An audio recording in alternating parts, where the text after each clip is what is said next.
She sat there, in my robe, her hair damp from my shower, and smiled like she'd earned the right to breathe my air. Amanda, my husband's lover, my husband's upgrade, as he later called her.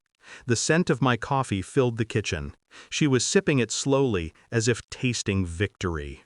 And beside her he stood, casual, unashamed, the man who once promised forever. "Laura," he began, tone rehearsed, "we've decided it's time for a new chapter. You can stay civil, or you can leave with nothing." Nothing! He said it as if I was nothing. I looked at them both, his hand resting on her thigh like punctuation, and I smiled. Small, controlled, the kind of smile people mistake for surrender. I remember the tremor in her hand as she reached for the sugar. She thought I hadn't noticed, but I notice everything. They believed I was broken. In truth, I was awake. I met Ethan 12 years ago in a coffee shop on Westfield Avenue. He was charming then, a little too much, but I was young and curious, and he made me laugh. He called me his safe place. We built a life on trust, or what I thought was trust. When I inherited my father's small logistics firm after he died, Ethan convinced me to let him help expand it. "You're too generous, sweetheart," he'd say. "Let me handle the hard parts." I let him. I always did. He was the face. I was the foundation. Silent, steady, and underestimated. The company grew, quietly, steadily, until it became something worth envying.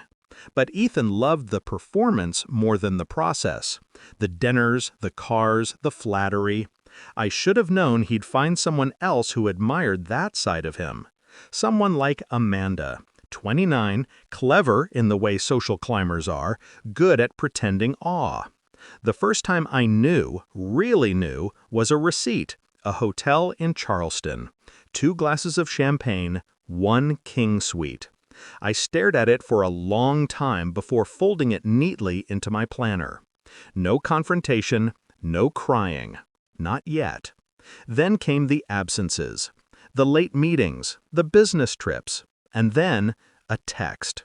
I saw her name flash on his phone when he left it charging beside me. "Can't wait to wake up next to you again." Simple, final, proof.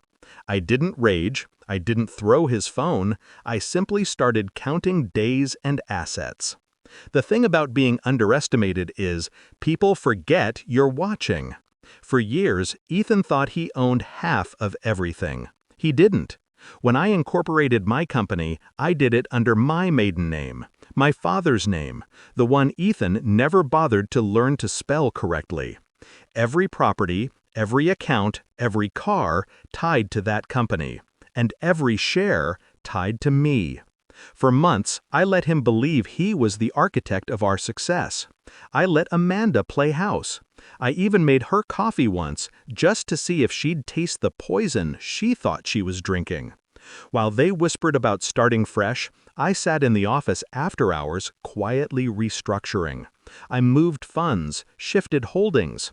My lawyers, discreet, loyal, prepared documents that would leave Ethan with precisely what he came in with. Nothing. It took 3 weeks to make sure Amanda's name appeared nowhere in the paperwork. She'd be collateral damage, an unfortunate footnote in his downfall. So when I walked into my kitchen that morning and saw her there, my robe, my cup, my life, I wasn't the victim. I was the executioner, already sharpening the blade. "Of course," I said, calm. "If that's what you want, I won't stand in your way." Ethan smiled, relieved, smug. "Good. I knew you'd be reasonable." I nodded once, poured myself a coffee, and raised the cup. To new chapters. He didn't see the quiet storm behind my eyes. Neither of them did. 48 hours later, I filed for divorce. He laughed at first, until he saw the documents, until his lawyer whispered the truth into his ear. The house, the cars, the accounts, all in my name. The company? Mine. The fortune he bragged about at parties? Mine. Amanda stood beside him in court trying to look brave. She wore a pale suit, maybe to look innocent, but her eyes gave her away. Fear always does. When the judge ruled, Ethan's hands shook. "You can't do this," he hissed afterward. I leaned close, low enough that only he could hear. "You did this the moment you brought her into my home."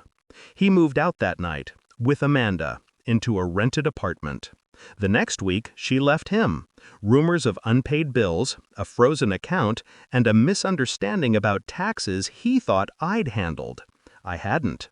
Sometimes revenge doesn't need to scream. Sometimes it just signs quietly, in ink, where it counts. People ask if I miss him. No. You can't miss something that never existed. What I miss is the version of myself that once believed love was trust. Now I know better. Love is a contract, and I own the fine print. I still drink my coffee in that same kitchen, same cup, same sunlight through the window.